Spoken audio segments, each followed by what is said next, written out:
Welcome to 1 Hour Intern. I'm your host, Will Brigger. Today, I have the pleasure of sitting down with a legend, Mr. David Foster, the Hitman. David has been behind some of the most iconic pop songs ever released. He's written almost 50 top 20 songs with artists like Whitney Houston, Celine Dion, just to name a few. He has 16 Grammys, an Emmy, a Golden Globe, and has been nominated for 3 Oscars. David, thanks so much for being here today. Pleasure, Will. It's nice to see you.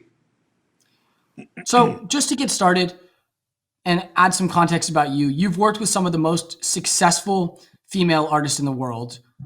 Right now, who's a brand new artist that no one knows about or is particularly small that you wish you could work with or you think is up next?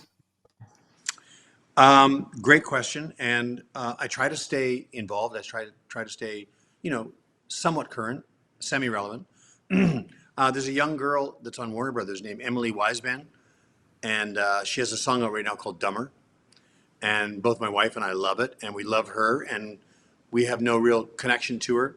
But I think that she's going to be up to bat. She is up to bat. I think she's going to eventually hit the fences. And it's exciting because she's young. She's from Nashville. She's got a quirky side to her, and her lyrics are amazing. Every word that comes out of her is semi-profound and not the usual dribble that you hear. So we're excited about her. Yeah. Great. Now, before you were David Foster, the person who could pick the greatest artist out of the haystack, you were just a normal kid. So let's go back to your childhood. What were you like as a kid? Well, fortunately, I have 6 sisters, so I can always count on when we get together me asking questions like that. Because, of course, it was a long time ago that I was a child. I was driven. If I had to pick one word, I was driven. So by age 10, I knew that I wanted to do music for a living. I didn't know what that meant. I didn't know where that would take me. At the time, I probably thought, playing in a band at the local nightclub would have been the end of it. But I knew I wanted to do music. So by age 10 or 11, I would beg my parents, my father, to go pick up a drummer and bring him over with all his equipment. And we'd just jam in the basement or just play in the living room to drove everybody nuts. But that's all I wanted to do was make music. And by the time I was 12 and 13, I had put a band together and I was playing at weddings and dances and actually making more money than my father at age 13. Let me stop you and say, you said you were super driven and you knew music. Was there a particular moment where you kind of decided this is what my future is going to be? I mean, there is always a pivotal moment. I was a classical geek. I was studying classical music, which I didn't love. I appreciated it, but I didn't love it. The pivotal moment for me was when I heard the Beatles on the radio, which is obviously a long time ago, more than 50 years ago. And when I heard "She Loves You" by the Beatles, that was it. I was like, I want to do that. Whatever that is, that's what I want to do. And I was 13. So And what about that song really got you going? um, it's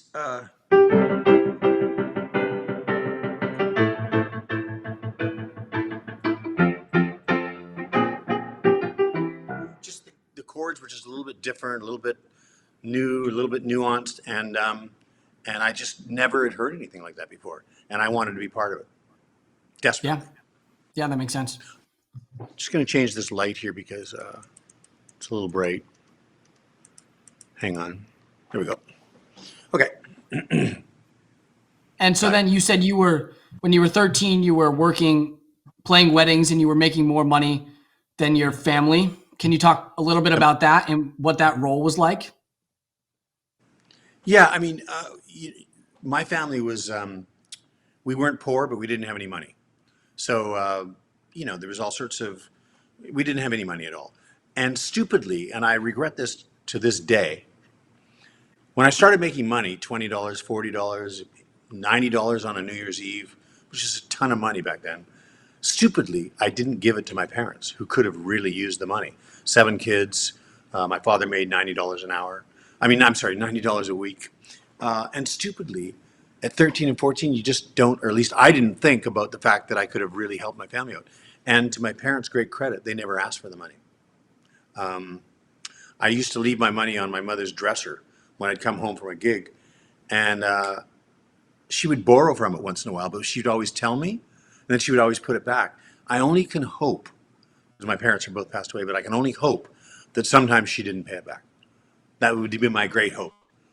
But just kids, man. We don't know what if I knew then what I know now, I would have done it differently. Yeah. Um, that's a pretty special or different relationship with your parents. Were they still able to have a parently role in your life and teach you some specific values that were really important? Absolutely. And I realize now that the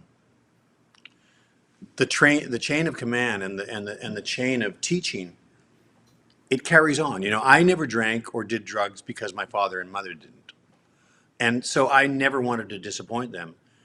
They were strict, but they weren't horrible. But they were just strict, and I never did any of that because I didn't want to disappoint them. And then in turn, my children, my daughters, have never had a DUI. They've never. I know they drink, obviously. I mean, they're in their 30s now, but they never got arrested. They never got drunk and disorderly, and never did drugs for the most part. I mean, I'm sure there was some weed smoking, but the change just kind of carries on, and you learn from your parents. The parents set the example, and my parents set a great example for me without being preachy about it. It's just like, hey, and I learned, and maybe if this is the first lesson that anybody who's watching might want to write this down or take it in. The road to success is not curved. The road to success is an absolute straight line. And every time you go here or go there, you're off the road. And I think that's, drugs and drinking and partying. I mean, obviously when you're a kid and you're a teenager, you want to have fun. I didn't have a lot of fun. I just wanted to work and make music, but having a little fun is no problem. But when you go off the straight road, if you really want to get there, quote unquote, the road is straight. It ain't curved. And if you're not working Saturday or Sunday, somebody else is. Yeah. So it's not a hobby. It's not, being successful is not a hobby. It's a full-time job. That means 7 days a week, to the exclusion of everything else. It seems like your life was kind of a paradox of that straight line because you had so many twists and turns throughout your early teens. I mean, in 13 you enrolled in a University of Washington music program, and then by 15 you were playing live shows already, and you were kind of jumping around from place to place. Can you talk about what that meant to be on the straight line for you? Yeah, I mean, I would argue that, or you might have indicated that means I wasn't on a straight line, that I did go here and I did go there. But to me, it always felt like a straight line. Whether I'm playing a bassoon with college kids when I was 13 at the University of Washington, which was thrilling for me to finally be with people that were better than me and that I could learn from, or playing playing at a wedding at age 15 and watching a bunch of people get drunk and come home and slobber on me and go, "Hey, do you know this song? Do you know that song?" To me, that was always part of the straight road. It was not part of the curve. I mean, as young people, you have to find your way. You have to seemingly go off the road, but you should never really go off the road. Yeah, that definitely makes sense. And I want to So, just clarify too. Sorry, Will. no worries.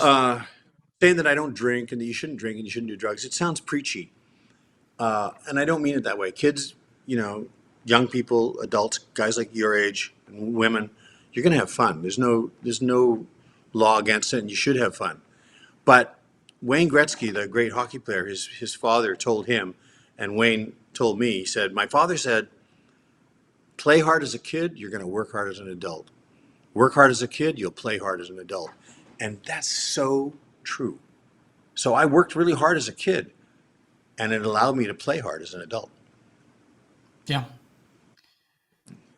For a lot of kids, even myself, that's a super hard mentality to get to. I mean, you want to play hard and not work hard. How did you make it so that you were on that play hard path or on that work hard path? I guess I had a God-given gift, and I'm not an overly religious person, in fact, many people disagree with my evaluation of talent.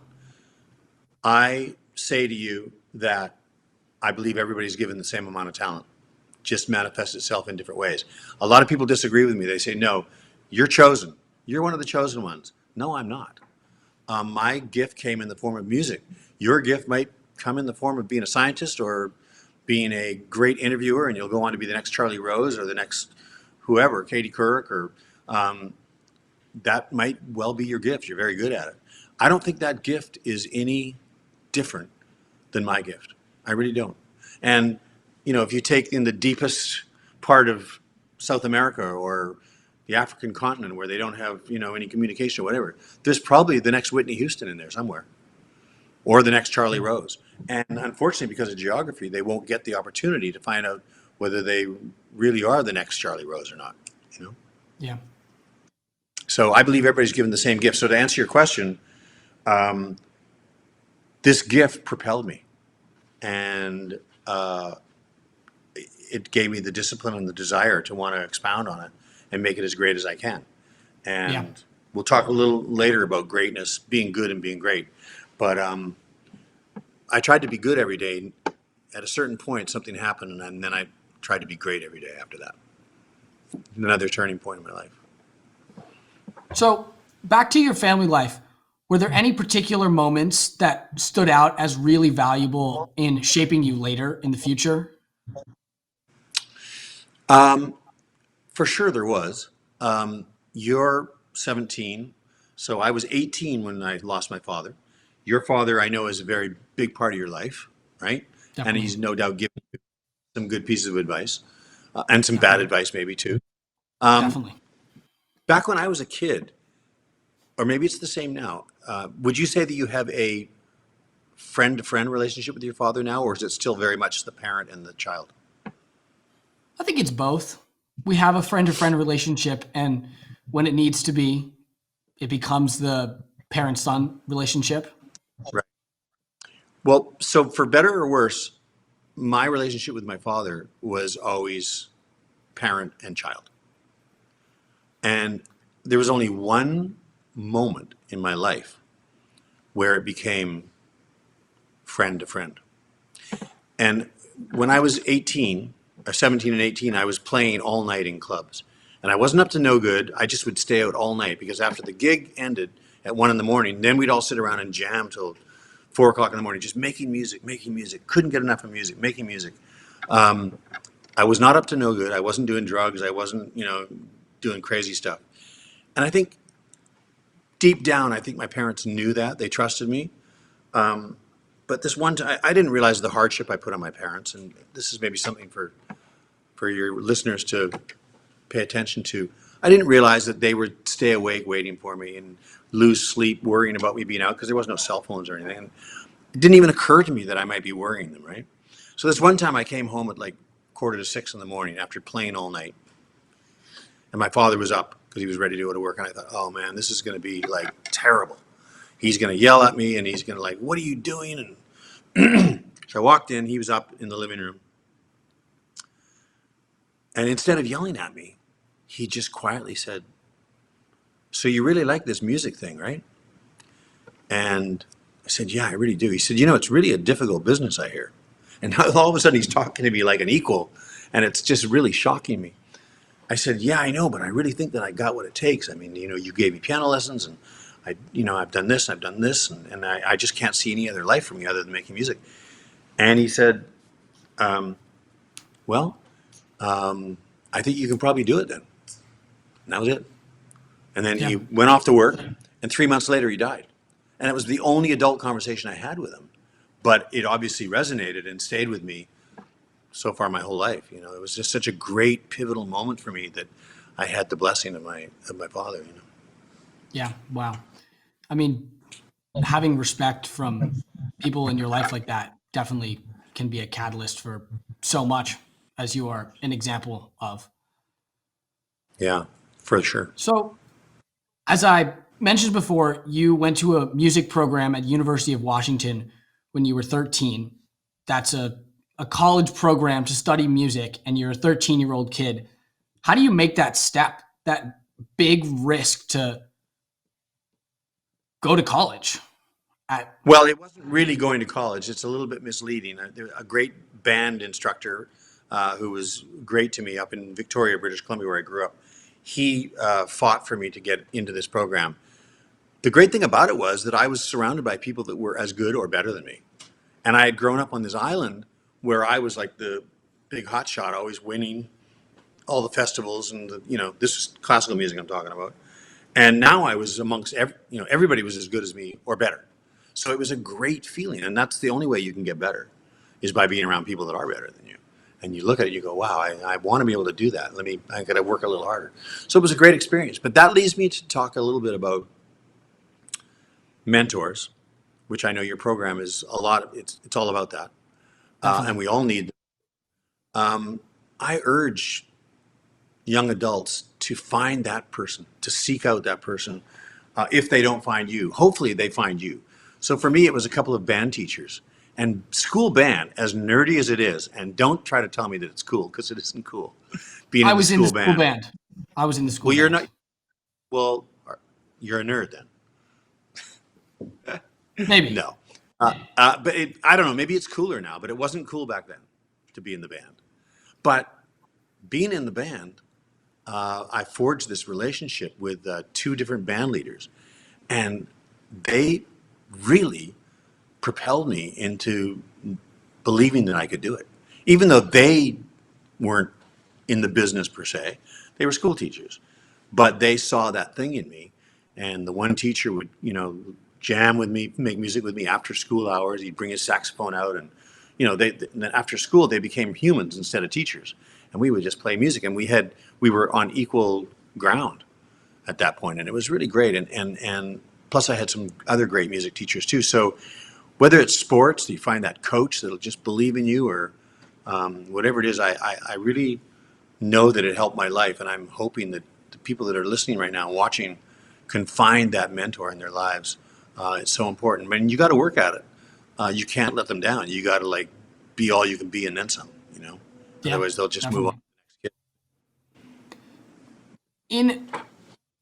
In that story, you had mentioned that at University of Washington, you were around people who were better than you or on par with you, and that was a new idea. What do you think that did to you? It just simply promotes growth, and how can I make an example by piano? If you're just sitting for 5 years going, and everybody's telling you you're great because you can do that, but nobody's telling you should go like this. Nobody's telling you that you can do that, which I didn't do very well just then because I haven't done it in 30 years. But then you'll just stay on Maybe you this, need to go back. Yeah, well, I think it's too late for that. I never was a great piano player, honestly. In fact, not to digress, but I'm so thankful that I wasn't a great classical pianist. And I'll tell you why. Because I was good, but I wasn't great. And if I had been great, right now I would be number 400 in the world. Because the top 400 classical pianists are fucking amazing, right? 100 times better than me. So if I was great, I would be number 400 right now, and I'd be struggling to make $25,000 a year. Not that money is everything, but you have to survive, you have to live. And I have a couple of great friends who are amazing classical pianists, and they really struggle just to put food on the table. Yeah. So thankfully, I was good, not great. So you did make this transition from being a classical musician to being more of a jazz and a pop musician. You were playing in Edmonton, and then you were in Toronto when you were 16, and then in 17 you were in a band in London backing up Chuck Berry. What did all the live music experience have, or what effect did the live music experience have on you? It didn't have as profound effect on me as it probably should have. Because if you notice the rest of my career, I ended up going into a cubbyhole in a studio and making music by myself, or just with a couple of musicians, but not really playing live. So it didn't have a lasting effect on me. But what it did do is it exposed me to different kinds of music. So if you can imagine a classical nerd getting a job with Chuck Berry at age 16, playing 3 chords. So yeah, I went from to music that I actually hated. So poor Chuck Berry, we didn't get along at all because I didn't like his music. I didn't know anything about his music, and he didn't like the way I played it because I was too educated. Years later, I've learned how profound his contribution was to music in those simple three-chord songs, Roll Over Beethoven and Maybelline, and he heavily influenced the Beatles. I didn't know that at the time, and it took me years to realize that you can't be a musical snob. You have to love everything if it's good. Or you have to try to love it. You have to try to understand everything if it's good, Do you even when think it's that bad. do you think that goes beyond music, or is that something that's specific to music? I think you're absolutely right. It goes way beyond music. It's everything in life. It's in politics. It's like, okay, well, I'm a raging Democrat, but wait a minute, like what that Republican guy said is actually sort of makes a little bit of sense. Maybe I should just listen to that. Yeah, I think it's in every walk of life. Yeah. So you said you were in Chuck Berry's band, or back up to Chuck Berry's band, but when you had gone to London, you were intending to be a star. What was it Yeah. like to, not make it to where you wanted to be? You know what? That's probably one of the best questions I've ever been asked. Good job, man. Thank you. You're going to get good at this. You are good at this. Um, it was disheartening. In fact, London, when I was 16, 17, and 18, became the loneliest time of my life. The band I went there with broke up, the jobs dried up, and I sat there for a year going on auditions and trying to audition for rock groups. But like I said, I was too educated musically to really be in a rock group. And I just spent a year with no money, sitting, practicing, waiting for a break, trying to audition for kids' TV shows, anything I could to work, but nothing, literally nothing happened. So it was a really crappy time. I suppose it was a growth period. It was a learning experience. But to answer your question, it really sucks to not be propelling yourself forward. I was going to say it sucks not to be successful, but that's just a bit of a stretch and doesn't really answer the question. It sucked to not be part of the scene and not be moving forward with my career. And so how did you move forward? How did you decide it was time to make the jump, come home, move to LA, make a change, and try and move forward? I guess that drive, it's not something you can bottle. It's not something you can buy, but it is something that's inherently in some people and inherently not in people. I just came back and regrouped, and I Yeah. thought, okay, well, London's not for me. Rock and roll's not for me, clearly. At that time in the 60s, late 60s, mid 60s, it was Pink Floyd, who I love. It was The Who, it was Zeppelin, it was Hendrix, it was, and I clearly was not part of that wrecking ball at all. Yeah. And so I just had to adjust. And Yeah. when I got home to Canada, I started, flushing out my own particular skills and what my contribution might be. Yeah. So you were 17 in 1966. Star Trek had just debuted. The Beatles were one of the biggest bands at the time where you're getting your inspiration. Gas was 32 cents for the gallon. Prior to this and up until this, what was one of the biggest struggles that you faced?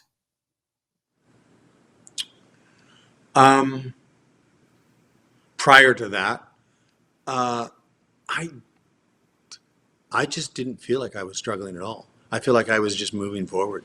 I felt like my home life was great. My parents were great. My sisters were and still are amazing. Um, I didn't feel like I had any real struggles. I started working, like I said, at age 12 and 13, making my own money. And probably the biggest struggle I faced was when my father died at 18, because you don't know what you have until it's gone, right? And Yeah. even though he with 7 kids, he had to spread himself really thin. He still made time for all of us. And so, just like I said, as I was getting to that adult conversations with him, he was gone. So I never had that, nor could I pay him back, which I was able to do for my mother because she lived until 10 years ago, which is a great feeling. And again, to your audience, I would say one of the great things that propelled me and every other successful person that I know of that I've talked to is going to buy my mom a house, going to buy my mother a house, going to buy my parents a house, going to make them put them on Easy Street for all they did for me. It's such a great driving force, man. You can't underestimate that driving force. And it's literally as simple as I'm going to buy my mother a house. You see it with hardcore rappers, that may have a criminal background, right? They come out. What are they going to do? What are you going to do when you get that big check? I'm going to buy a Ferrari and I'm going to buy my mom a house. Yeah. On the note of death and, loss in life, is there any advice you would give to people who are struggling with something like that? I have a couple of pieces of advice. Yes. You have to be prepared for people around you that love you and that you love, that people are going to say the wrong thing. And it always happens. And so they're, mourning the loss of your mother or your sister or your brother or your father or whatever. And somebody who's trying to make you feel better come along and go, hey, Will, but she was great while she was here. I mean, like, she lived a good life or whatever. They're going to say some dumb shit that's going to the reason why I know this is because when my father died at the funeral, his sister, really great woman, came up to me and said something really dumb. I don't even remember what it was. Oh yeah, she said, aren't you going to introduce me to your friend? Pretty innocuous, right? She's just trying to make conversation. I hated her from that moment till the day she died. Unfairly, I might add.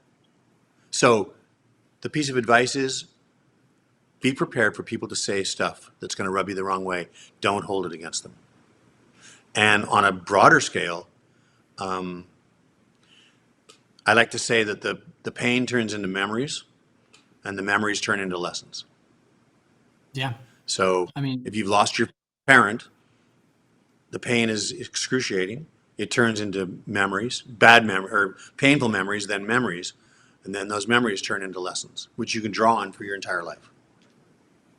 I think that I definitely haven't experienced a lot of death or suffering Loss. yet, but hopefully never. But I think that those two messages are way more powerful than just with death and kind of relate to everything. The pain of every failure is also going to be a memory that will help you later. I don't know. Would It's you agree true. with that? I do, absolutely. And Will, it's interesting that they say you can escape. There's only 2 things you can't escape, which is death and taxes. Well, you can escape taxes if you're, a criminal or you're super smart or whatever. So the only inevitable thing is death. And strangely, as smart as we are as humans, it's the thing we're always least prepared for. Yeah. Maybe in future generations, they'll get their head around it a little better.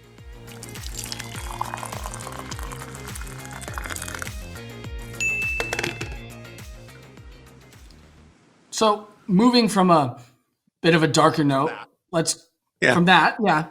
let's move to the segment called the coffee break, where I'll just ask you tell a funny or embarrassing story rather than something super serious.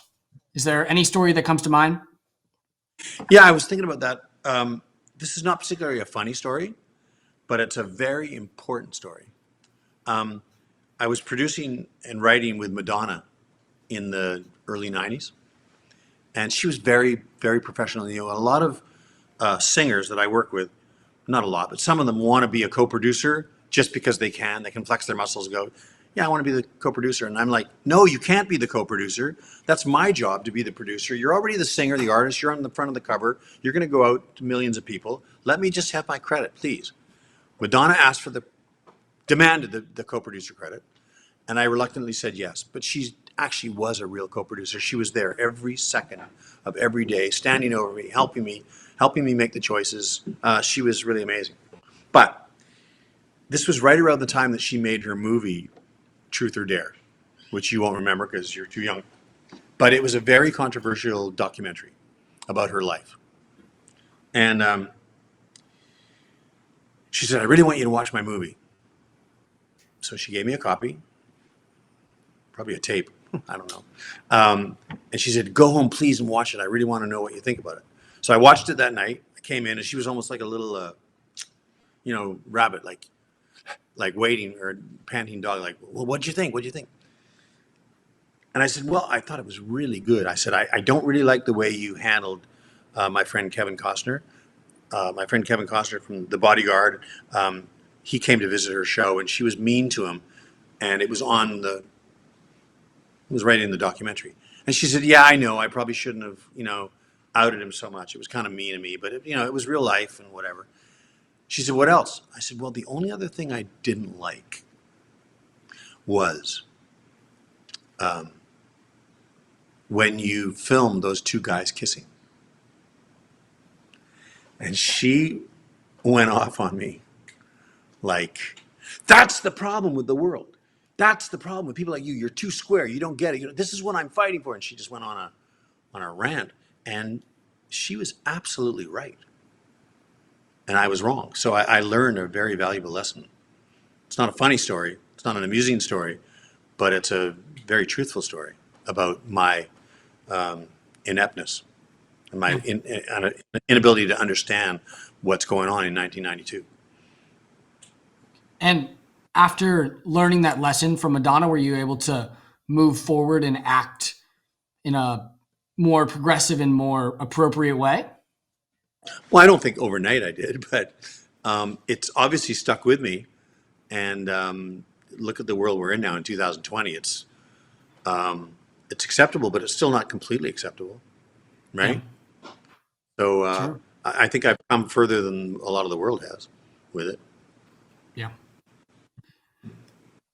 So now that you've told that story, let's move back to the idea of the story, our internship. Is there one moment that you see as your big break, not necessarily the turning point in your career, but the moment where you realized you could have a turning point, you could be a success, you could be the star you are today? Yes, there is, and it'll be a fairly insignificant moment for you and for your viewers. But the objective in life, I think, to be successful is to set the goal line, and then you have to keep moving the goal line because you get to your goal, right? That's the objective, I think. So for many, many years in the 70s, I set my goal line to work with a group named Earth, Wind, and Fire. Earth, Wind, and Fire were like it for me. Like they just, because they were R&B, they were jazz, they were rock, they were pop, they were black, they were white, they were everything. They knew no boundaries on anything. No musical style, no racial style. They just were the greatest group ever, in my opinion. So I set my sights on working with Earth, Wind, and Fire. And that day came 6 years after I had said I wanted to work with them. And it was just a great, great moment for me to sit in that room with that band, play my song, and have them go, we want to record that song. And it started a great, 2 or 3 album relationship with them that has stood the test of time with some great songs. And it was my greatest personal victory, I think. Certainly won't jump out to the people watching right now as anything amazing, but the lesson would be, set the goal, reach it, and then move the goalpost. And I certainly, after I reached that goal, I moved the goalpost immediately. Okay, well, I've done this now. And to think that I could actually get to work with Earth, Wind, and Fire was just kept me up at night. Yeah. May I ask you a question? Where's your Of goalpost course. set right now? You know, with regards to this project or just in general? Life. To be able to decide what my goalpost is, what I want my Wow. concrete goalpost, because this Talk project to is you, a man. way for me to find a Sure. goalpost, set a goal, learn about the world. And so my goalpost is to find the goalpost I want to work for. That's a great answer. What about your contemporaries? You're 17 or 18? 17. 17. What about your contemporaries? Are they as active as you? Are they as desiring as you in wanting things out of life?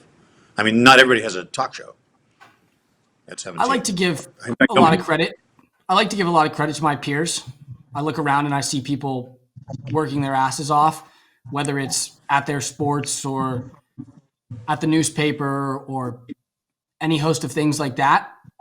But I think most people are really focused on getting into college right now, and that's running people's lives. I can't say it's not running mine. Even though you Yeah, don't even know what that really looks like right now, right? Getting into college.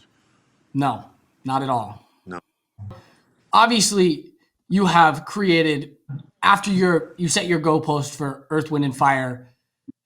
It's you've made it seem like your goalpost has been to own the music industry.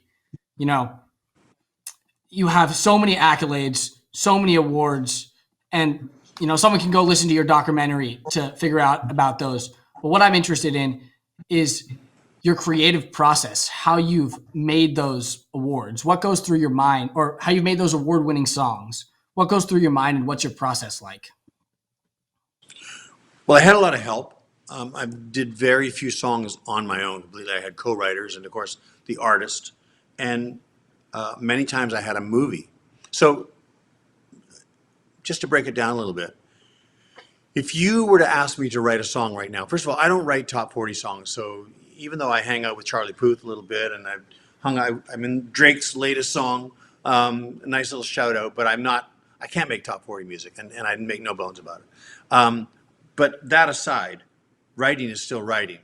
And so if you were to say to me right now, write a song, okay, well,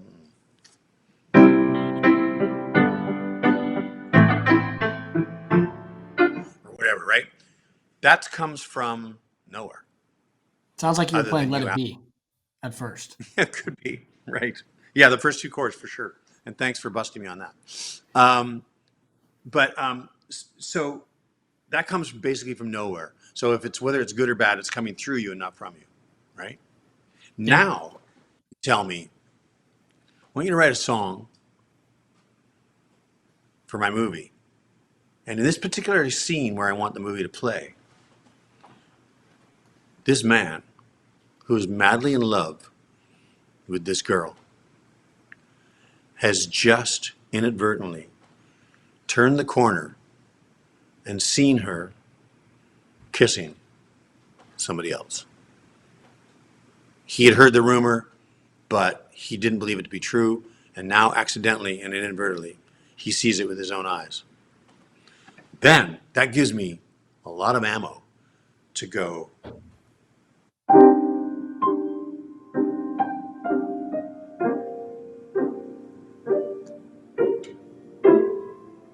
or whatever. That's bullshit, but it And gives me a mood and it gives me something to write about. you didn't prepare that before because it seemed like a No, very detailed, specific moment that you were ready no, for. no, not at all. In fact, it was a piece of shit. Let me try it one more time because I can do better than that.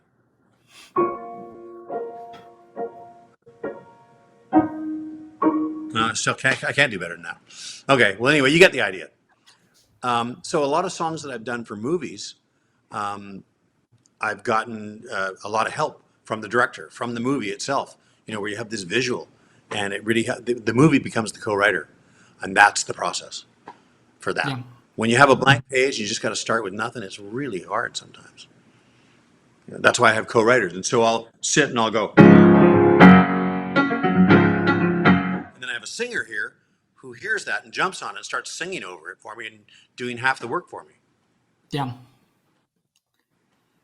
And in that creative process, in that struggle of trying to make a hit song or just trying to make a song in general, has there been one song in particular that you felt really passionate about, you put all your effort into, and it just didn't make it? About 800 times. Yeah.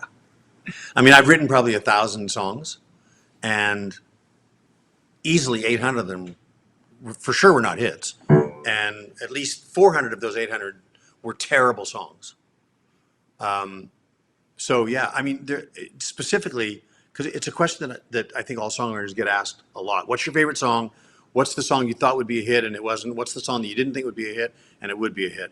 And they're hard questions to answer because we don't give it a lot of thought. But I I did write this song called "Man in Motion" for the movie St. Elmo's Fire, with Rob Lowe and Demi Moore, and I wrote it with my friend John Parr. And I really never thought it would be a hit. And the sucker went to number one. Like, not number two, not number six, but number one, all over the world. Yeah. It was a huge hit. I didn't think it would be one. What about kind of the opposite side where you release a song and you get a lot of criticism for it? How do you deal with the reviews against your creative work and something that you put your heart and soul into? That leads to the word rejection, right? And again, for anybody watching, rejection is just the toughest thing to deal with in any business. I don't think it's more prevalent in the music business or I mean, I think about actors, going on an audition and they stand up there and they, okay, go ahead, please. Then the man said, okay, thank you. It's like, I didn't even get started. No, it was great. It was great. Thank you very much. We'll call you. And you don't get the part. It's horrible, the rejection. I have a daughter who was an actor before she turned into being a really great writer. And the rejection level was just insane. You go on 30 auditions to get one, bit part on CSI or whatever. What was your question again? How have you dealt with like reviews and criticism of your work? Right.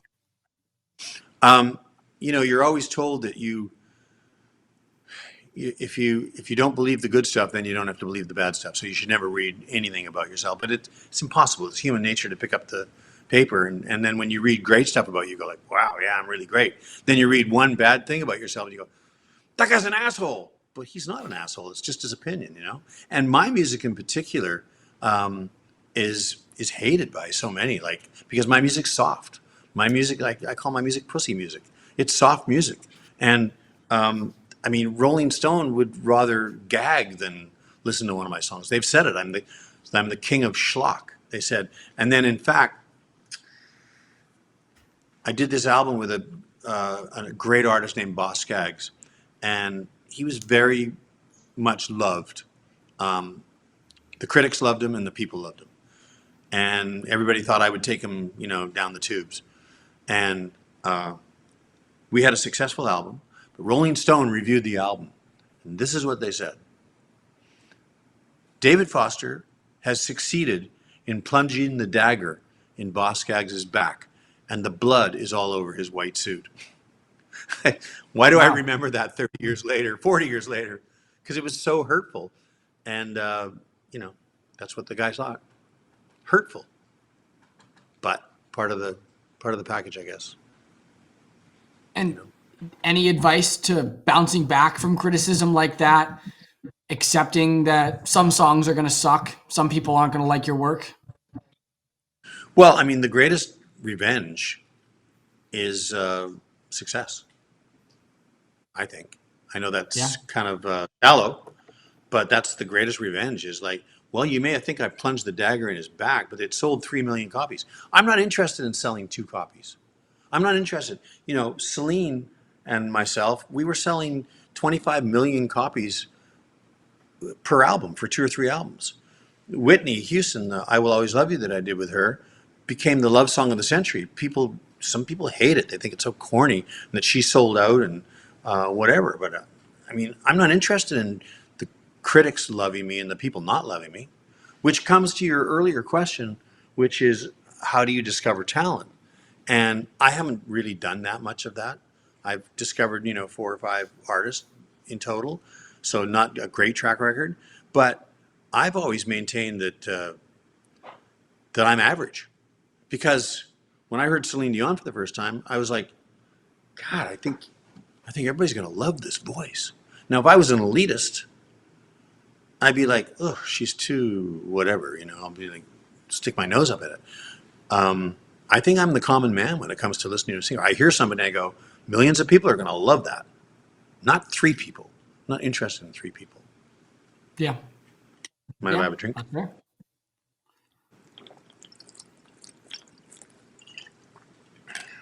You know what I noticed also, Will, and I haven't adhered to this rule in this interview, but I've spoken a lot at colleges over the years, mostly music classes, but sometimes not just a music class. What I've noticed about most young adults, they don't really want to hear me get up there and go, and then I wrote, and then I got a Grammy for this, and then look at me, and hey. They just really want to know how they can do it. Yeah. They're not interested in my credits. They're not, if you've got some information, but I don't give a shit that you sold 25 million copies with Celine Dion. I want to know how I can sell 25 million copies, or how I can do this. So I've sort of done a lot of talking about myself today, but that's your fault. I mean, what can I say? I want to learn how I can be the next you. But in your field. Yeah, exactly. As we come to a close, I just want to zoom out and ask you, are there any, or is there 1 or 2 particular failures in your life that really stand out as influential to David Foster now? There's nothing that you would be able to go, oh, I remember that. Well, you wouldn't remember because it was a failure. But one that always is stuck at me, and it's fairly insignificant, because here's the thing. When you're making music or anything else in life, you apply the set of principles and tools that you know, right? So I produce an album for so-and-so and it's a big hit. I go into the next album, it's a big hit. I produce, I have 3 in a row, 4 in a row, whatever, and everything's flying great. And then you apply all those same principles and tools to album number 5, and it bombs completely.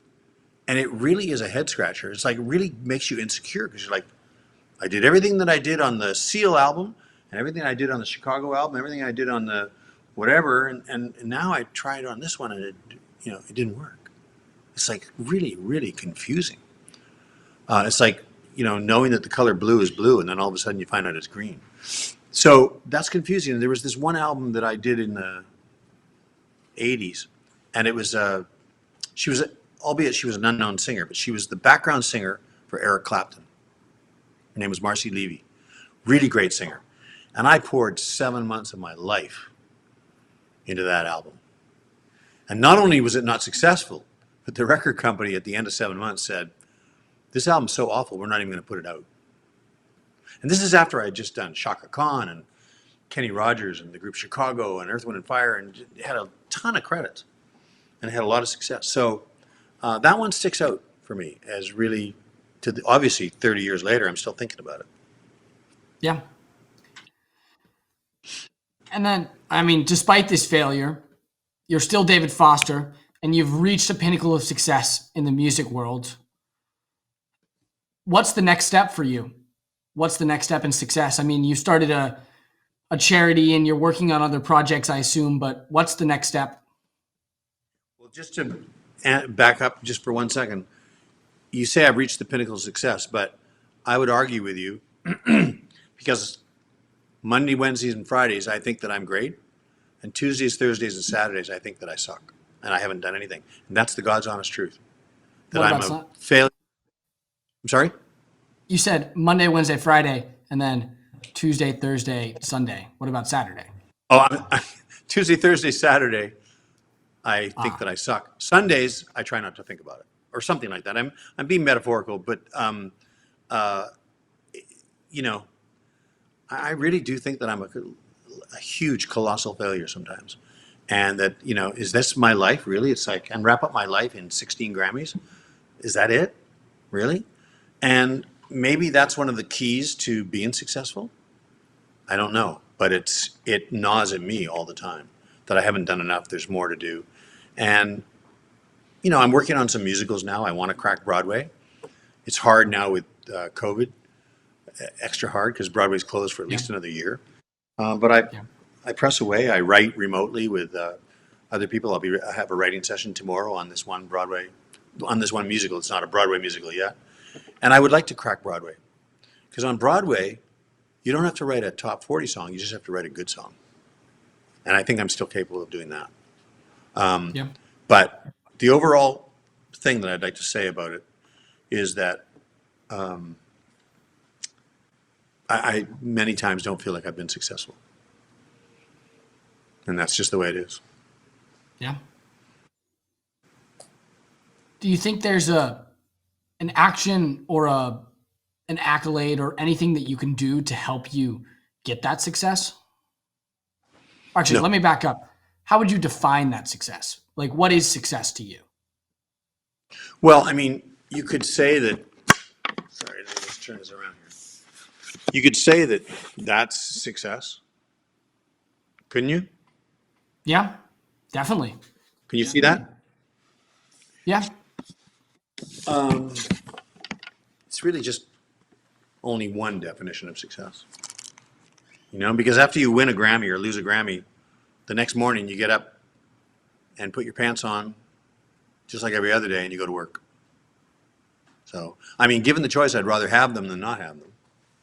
But it also is my life flashing in front of me every time I sit at this piano. I actually put them away for about a decade. I put them in a drawer in a closet for a decade because I just got tired of looking at them. Yeah. I got tired of the feeling that it gave me. It didn't answer your So question. then, what what would make you feel successful?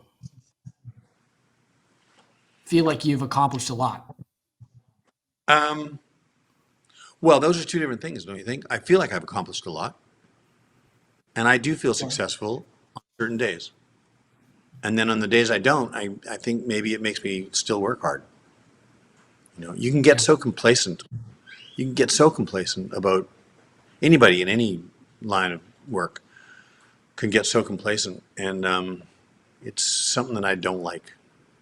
I haven't been in the studio for 4 years, purposely, thankfully, because I got tired of my own shit. I got tired of the way I put chords together. I got tired of the way I recorded the drums. I got tired of everything about me. I got bored with myself. Yeah. So I think that, you know, champions know when to walk away, Yeah. even if there's more Super Bowl rings to be had. I mean, that's definitely a hard decision to make, but I feel like you're definitely right. Yeah, it hasn't been difficult at all. I don't miss it at all. So my philosophy on that has always been like, better to leave the music business before it leaves you. Yeah. Okay. Well, So, that now you can ask your five one-word questions or okay. one-word answer questions. So your answers might be different tomorrow or even in an hour from now, but for now they're just sort of knee jerk. The first question is probably not going to work for you because you're too young, but I'm going to try it anyway because you're an old soul and you're very bright. So you may be able to answer it. If you can't, then I'd like you to give me a substitute for your generation because I'd like to be armed with that. First question: Beatles or Stones? So I Without an can definitely explanation. answer that. Beatles. Wow. Okay. So could you give me a suitable question for your generation that maybe don't know the Beatles and Stones? I would say that if you don't know the Beatles or the Stones, you don't deserve to be asked the question. Well, that's a good answer. I was trying to think of like who would it be? Would it be Justin Bieber and Selena Gomez? Would it be U2 and Coldplay? I can't come up with anything as iconic as Beatles and Stones. I Think feel about like, it. yeah, I'll get back to you. I'll do some Okay, good, research. good. I'd like to know, for people that don't know the Beatles and Stones, I'd like to know what they think their Beatles and Stones are. Okay. Okay. I'll do some Second research. question, Desert Island CD. And I know that there's no CDs anymore, but it can't be a playlist. Can't be something you manufactured. It can be a greatest hits, but it has to be a CD for the rest of your life. And in your case, that'll be probably 90 years. You got to play the CD and only the CD. Wow, one CD. God.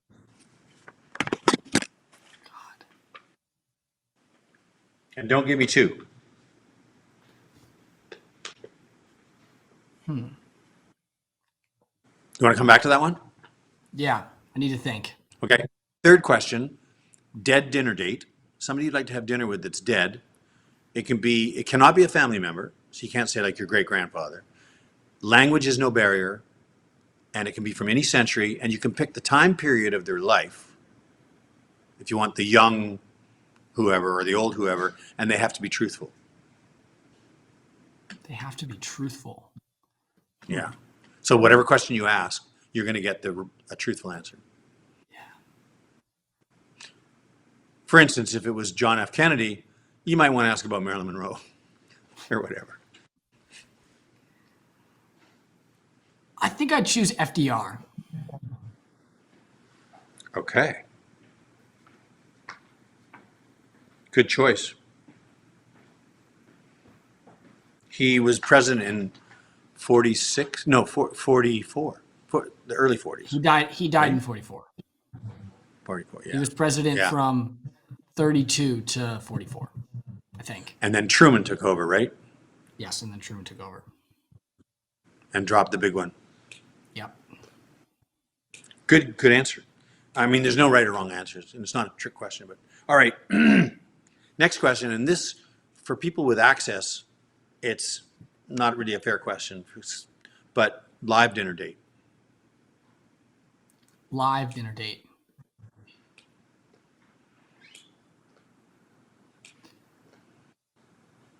I'm not going to answer. Okay. Nobody's ever said that before. Because can you give me a reason why you're not going to answer? I prefaced it by saying, chances are what? Chances are it's a person who listens. Oh, so it's not, I see the road we're on now. I get it. I don't need to go on girl. a dinner date with the celebrity. Well, I mean, it's not just celebrity. It's Yeah. It might be Obama. It could be the person that just won the Nobel Peace Prize. It could be a scientist, Francis Collins, who worked on the genome theory, or whoever. Doesn't have to be a celebrity. I'd rather go on the date with the girl. Got it. Okay. Well, if you're listening, honey, pay attention. All right. So you can give me the CD now, or you can take the final question. The CD. For 100 points.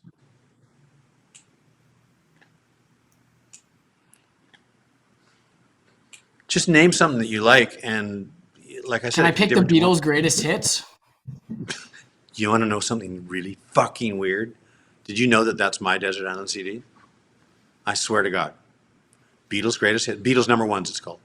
That's my Desert Island CD. Wow. Did you know that about me? No. Shit. Because you get the whole arc of their career with 23 songs. Exactly. Wow. Brothers in arms. Amazing. Nobody else has ever said that. I've asked this question 1,000 times. These 5 questions. Final question. What do I win? Nothing. Oh. You win the 5th question. Event in history that you would change if you could.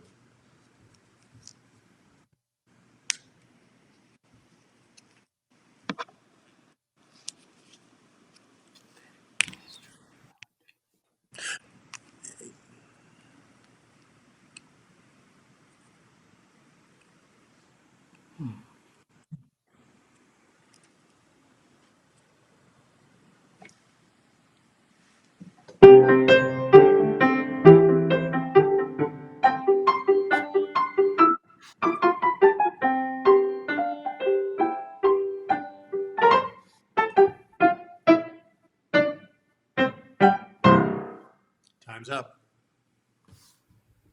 God, there are so many different things. Why don't you pick something that would have changed your life? See, Well, they all would have changed your life. I want to say nothing because if I say something in particular, it will change my life, and I enjoy the life I have. Yeah. Yeah, I was going to also add to it, keeping in mind that there'd be a domino effect, which you'd have to ignore in your answer. Okay. An event I'd like to change. I'd like to have not crashed the e-scooter 2 weeks ago. Okay. Fine. Go Yeah. selfish. It's okay. Very Yeah, that's selfish. my answer. Okay. All I right. said any event. Well, I did. I did. You can answer whatever you want. I know that I always have to say with the dead dinner date, no family members, because most people would want to pick a relative, I think. Yeah. Like a great grandfather or something. Like, tell me, what was my grandfather like? Or what was my. Anyway, great. This has been great. Yeah. So before we do close, really quickly, I want to go to the last segment called the PowerPoints.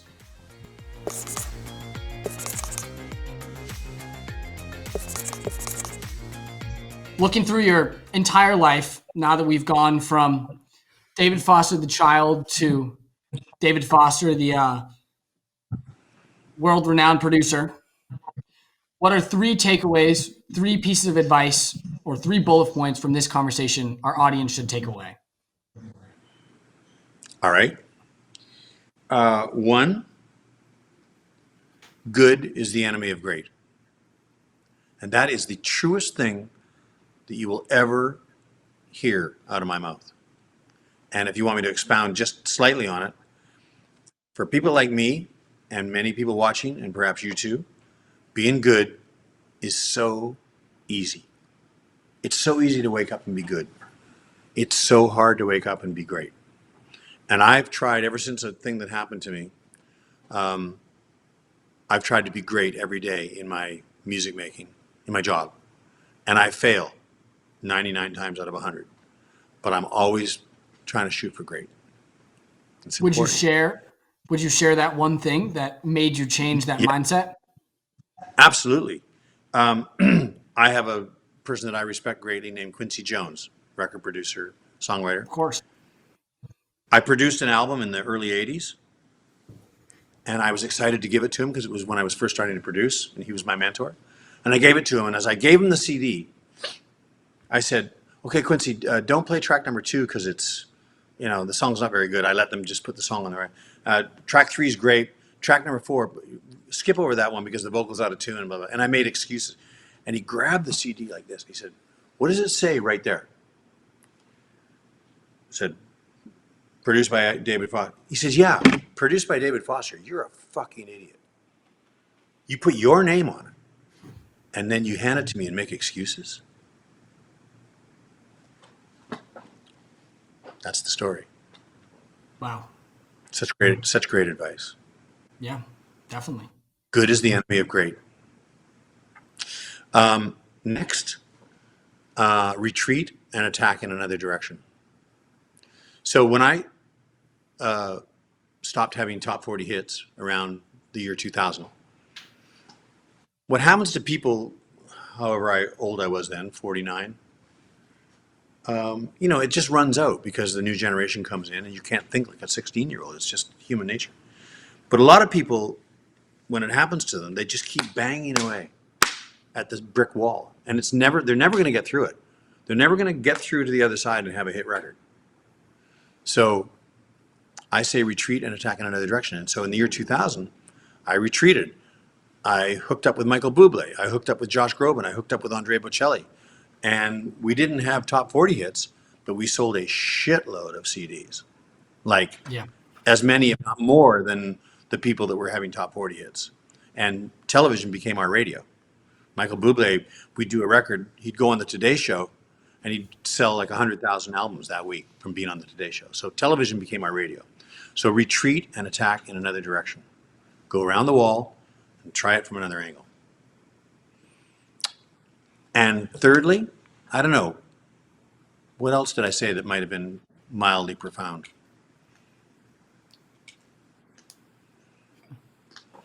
Be driven. You know, Find the thing that, yeah, that drives you. yeah. Well, I mean, move the goalpost. I mean, I Yeah. know I can't tell you how many people I know that are satisfied with the goal they set when they were 15. And I mean, I guess we shouldn't slag them for it because that works for some people. I mean, there's something to be said for working a job that pays the bills. You come home at 4:30 and you don't think about the job until the next morning at 7:30. I mean, there's something to be said about that, and that's by some accounts is how America's run. What keeps America running? What keeps the clocks and the trains running? So I certainly can't slag it. But if you're wanting more than that, you better keep moving your goalpost. Yeah, definitely. Well, David, thank you so much for the time.